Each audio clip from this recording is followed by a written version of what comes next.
হরে কৃষ্ণ। কলিযুগে কোন যজ্ঞ করা উচিত?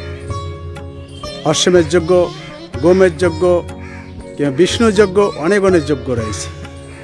এই যুগের জন্য কোন যজ্ঞ প্রযোজ্য? আজকে আমরা শ্রীমৎ ভক্তিচারু স্বামী গুরু মহারাজের কাছ থেকে আমরা শ্রবণ করব কোন যজ্ঞ আমাদের করা উচিত এবং কাকে ভগবান সবসময় সুরক্ষা প্রদান করেন, এই বিষয়ে আজকে আমরা জানব। তো প্রথমে আমরা জানব কোন যজ্ঞ আমাদের করা উচিত।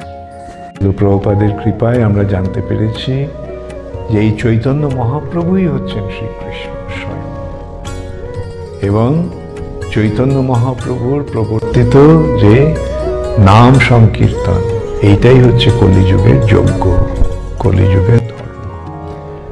অন্যান্য যুগের যজ্ঞ হচ্ছে অগ্নিকেন্দ্রিক যজ্ঞ,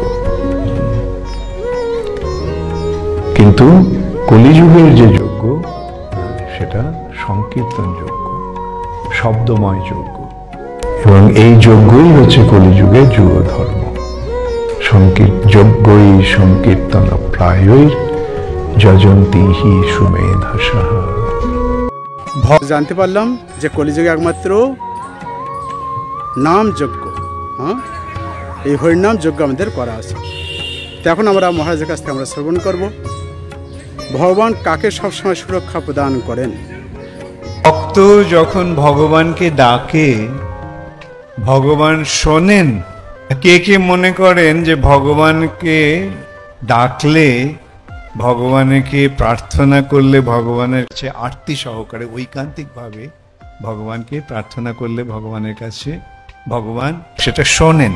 ভগবান ভক্ত বৎসল, নমে ভক্তা প্রণশ্যতি, ভগবান আশ্বাস দিয়েছেন না ভগবদ গীতায়, আমার ভক্তের কখনো বিনাশ হবে না, ভক্তকে আমি সব সময় রক্ষা করব।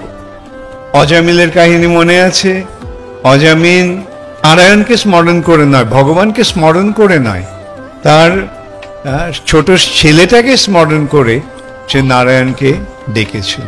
সঙ্গে সঙ্গে বিষ্ণু দূতেরা সেখানে এসে উপস্থিত। এই সম্বন্ধে শিল প্রভুপাদ বলছেন যে অজামিল তার প্রাথমিক জীবনে ব্রাহ্মণের ছেলে, সে ব্রাহ্মণের অনুযায়ী দীক্ষা শিক্ষা লাভ করেছিল। তাহলে আমরা জানতে পারলাম যে কিভাবে আমাদের কোন যজ্ঞ করা উচিত, আমরা ভগবানকে আমাদের স্মরণ করা উচিত, ভগবান কাকে সুরক্ষা প্রদান করেন, মহারাজের কাছ থেকে অত্যন্ত সুন্দরভাবে আমরা জানলাম। তা আমাদের উচিত আমরা যাতে কৃষ্ণের ভক্ত হয়ে কৃষ্ণের সেবা করে, কৃষ্ণের নাম করে, দুর্লভ জীবনকে সার্থক করে আমরা এই জীবনকে অতিবাহিত করতে পারি, মনুষ্য জীবনকে সার্থক করতে পারি, এটি আমাদের কাম্য হওয়া উচিত। হরে কৃষ্ণ।